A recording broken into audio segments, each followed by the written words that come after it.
and welcome back or welcome to my channel if this is your first time here. My name is Parker and today I will be reading you a anxiety story called Anxiety in Theater by me.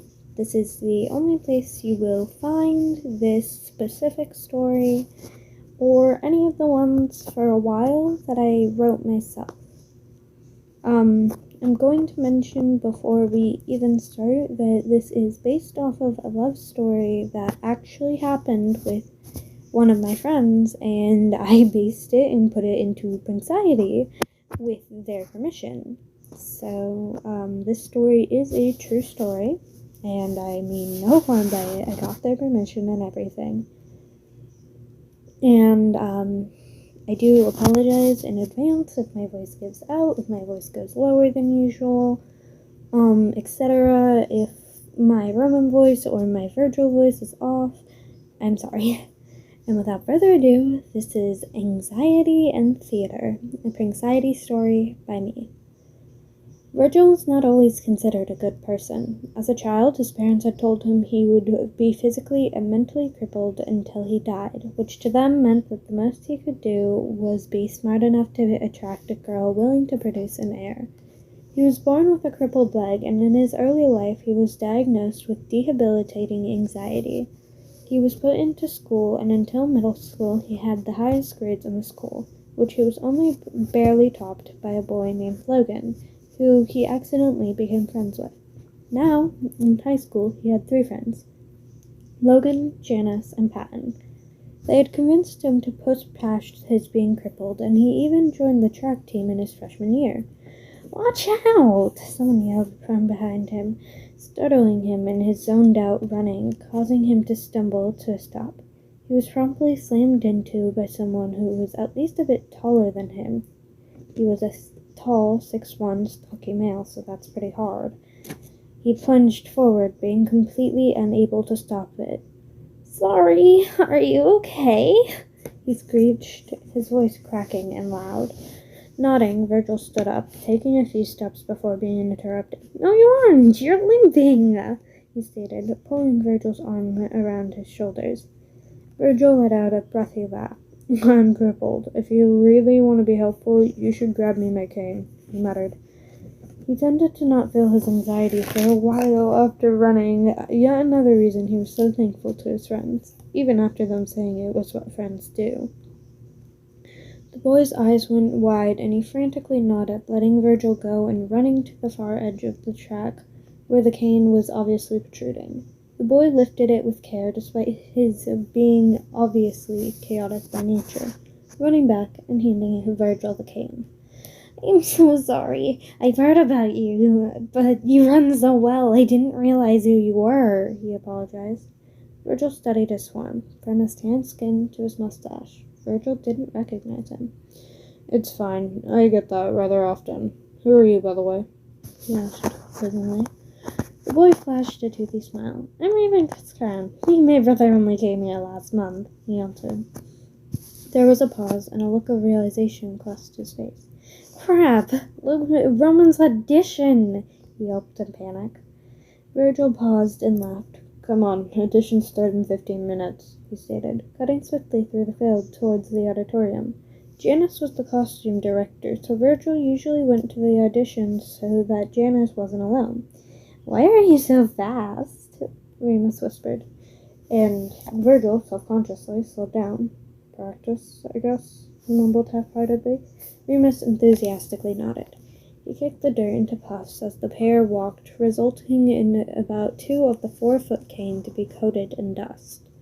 They made it to the auditorium about 5 minutes before the auditions, Virgil slipping into the tech manager seat next to Janice.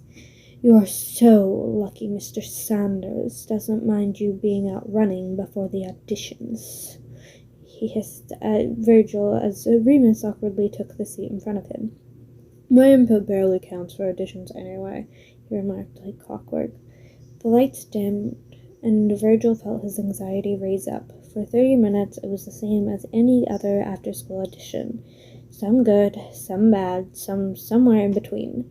Then a boy with tan skin, caramel eyes, dark brown hair that tufted around his face, and a visaged smile stepped out on stage. He vaguely looked like Remus, but their smiles were different, and the way he moved was like fluid, unlike Remus, who seemed to radiate chaos in every movement. Virgil sat up, his attention being entirely caught.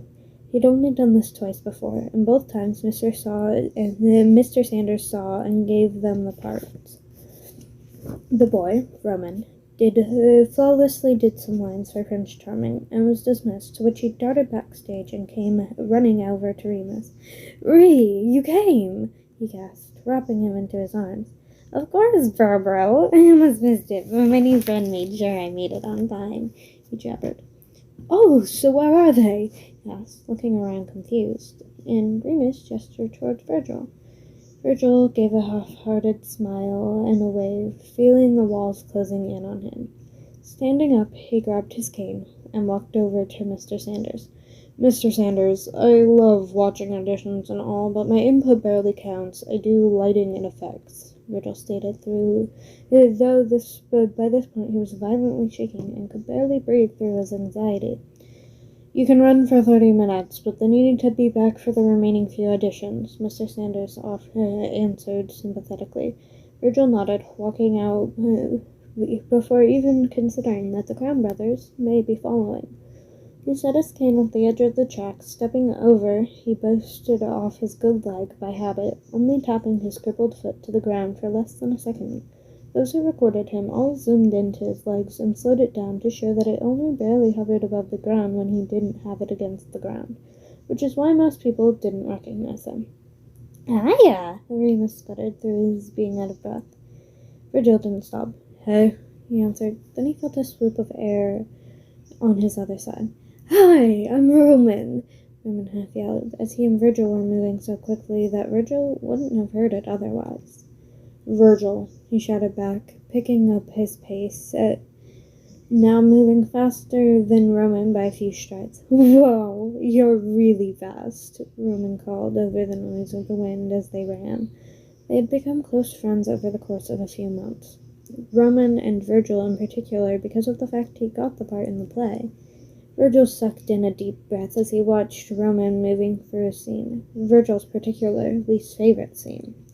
He had learned pretty quickly that he disliked the scene where Prince Charming kisses Snow White to bring her back to life. Despite that, he knew the scene was placed specifically so that they could only look to kiss without actually kissing. He knew the girl liked Roman because of the fit she threw when she found out that they wouldn't actually be kissing. Virgil generally didn't like her because after every scene she would come yell at him for the lighting or certain effects, though he suspected that she only did it because he and Roman were close. Adjusting the lighting, he carefully dulled the light to make it look like the sun was setting. The scene ended, and she ran up the stairs of the deck room. He sighed, grabbing his cane and standing, heading quickly for the opposite door. Sadly, she burst into the room before he could even open the door. "This is unacceptable, Virgil," she yelled, and Virgil spun towards her. "If it's about the costume, then you want to talk to Janice. If it's about your makeup, Madeline works her magic, but she can't make a miracle happen," he hissed at her. She ran over and smacked Virgil. He was vaguely aware that he was falling before it went black. When he came to, it was way too bright to keep his eyes open for more than a few seconds, but he knew he was still in the theater room, just not in the dark tech room. "Vee, please wake up." Roman's voice was quivering. "It's bright," he responded, earning a small gasp from Roman. He was obviously crying, which Virgil found more than frustrating. He wanted Roman to be happy. He opened his eyes to see Roman beaming at him. His face was tear-streaked, but he was grinning. "What happened?" he asked, and Roman's face contorted into a frown as he looked away. "She said you guys were arguing, and she smacked you, which caused you to fall and hit your head," he answered. Virgil scrunched his nose, sitting slowly up from Roman's lap. When he successfully sat up, he used his hand to spin his body towards Roman. "Quit crying, it's not worth it," he instructed softly, bringing his hand up to brush off the tears rolling down his face. "You got hurt, though," he noted, but was already ghosting a smile.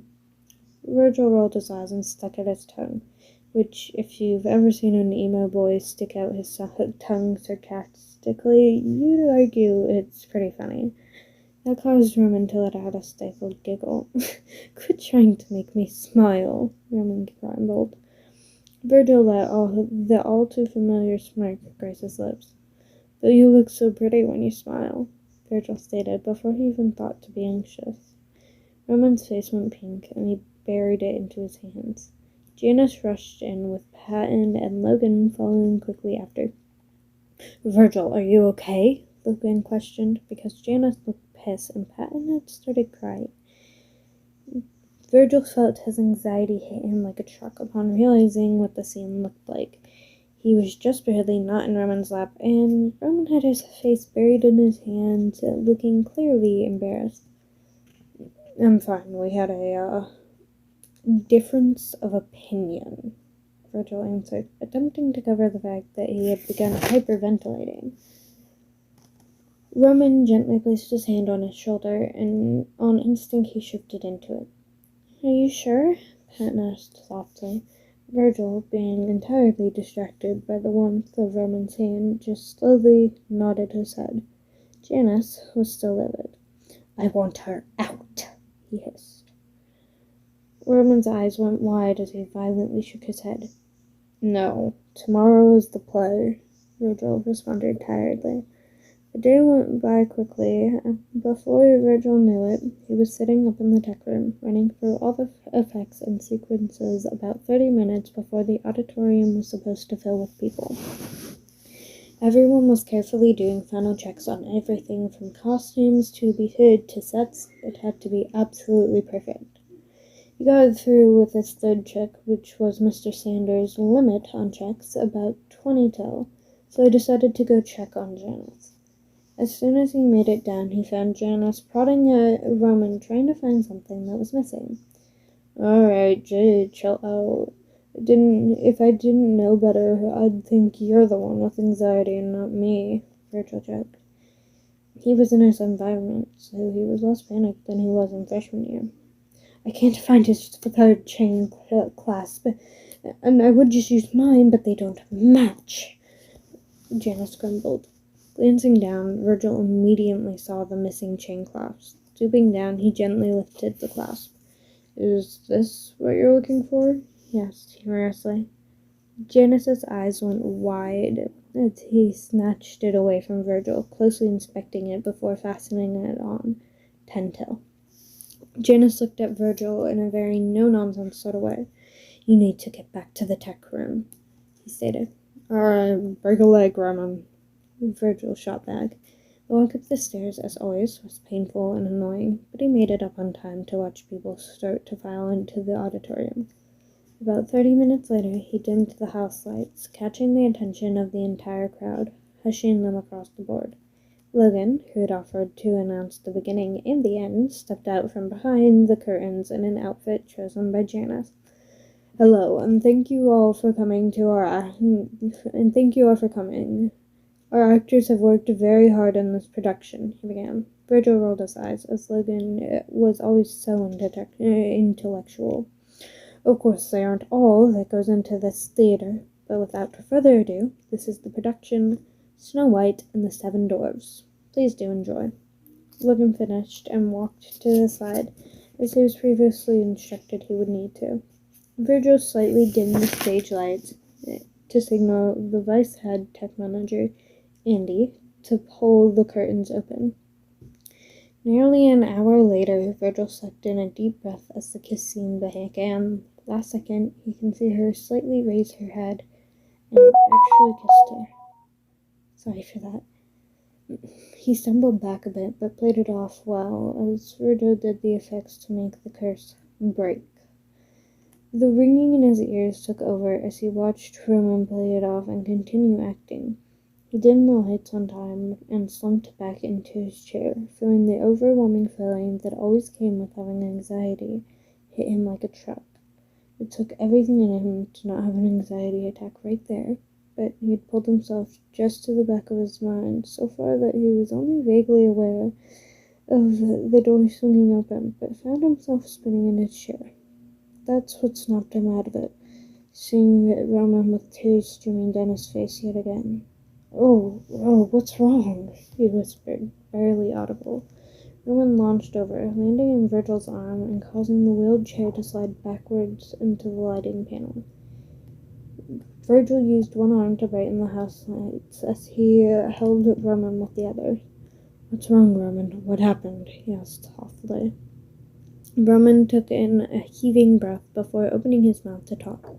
"I didn't want to actually kiss her, and I had to keep acting, and now I have to go pretend that nothing is wrong," he half-yelled, and in that moment, Virgil was so glad that the tech room wasn't soundproof from the outside, but rather from the inside.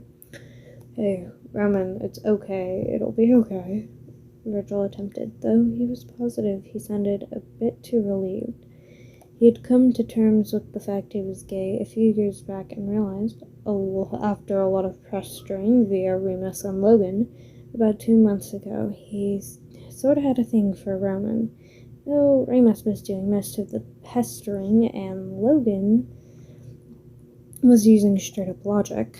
"It feels like I'm cheating on someone," he stated, burying his head in Virgil's chest.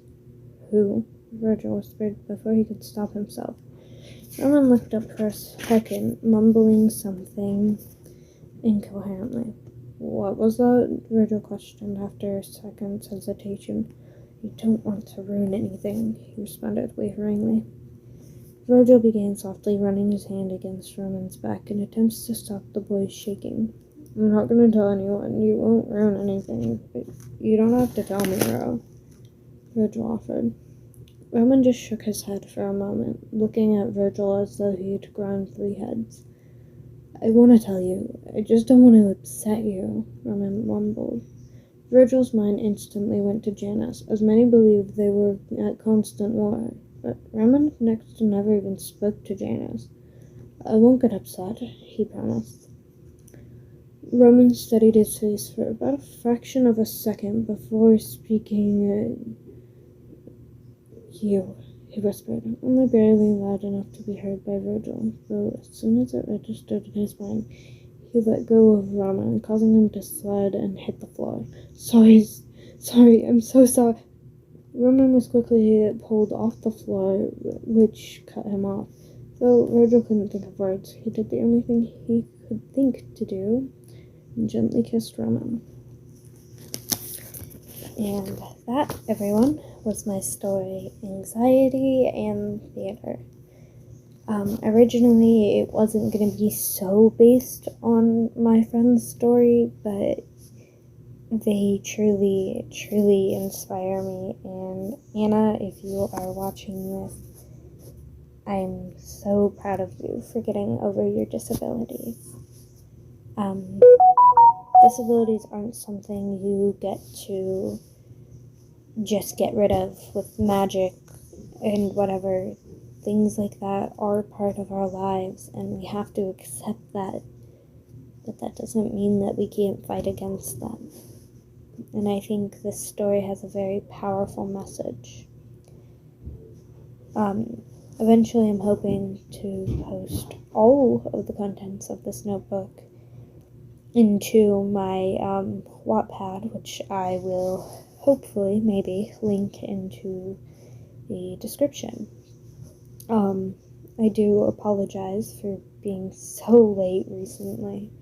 I've been really, really busy and stressed.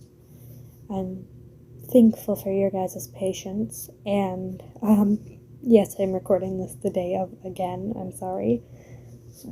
I'm so thankful that you guys are so willing to cooperate with me. And I hope you guys enjoyed this story, because I might be reading more from this book. But I promised myself and a friend that I would fill the entire notebook out before I would ever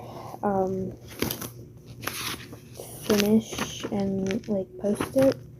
So it will eventually be posted, but not quite yet, because I still have a good half of it to write in. Thank you guys so much for watching. And also, before I go, I'm gonna give you guys 3 nickname options: Lovelies, Darlings, and Sweets. And I know it sounds really weird, but I tend to use pet names a lot, so I think it'll work. And yeah, I hope you guys have a great day. I'll see you guys next week on Tuesday, like planned.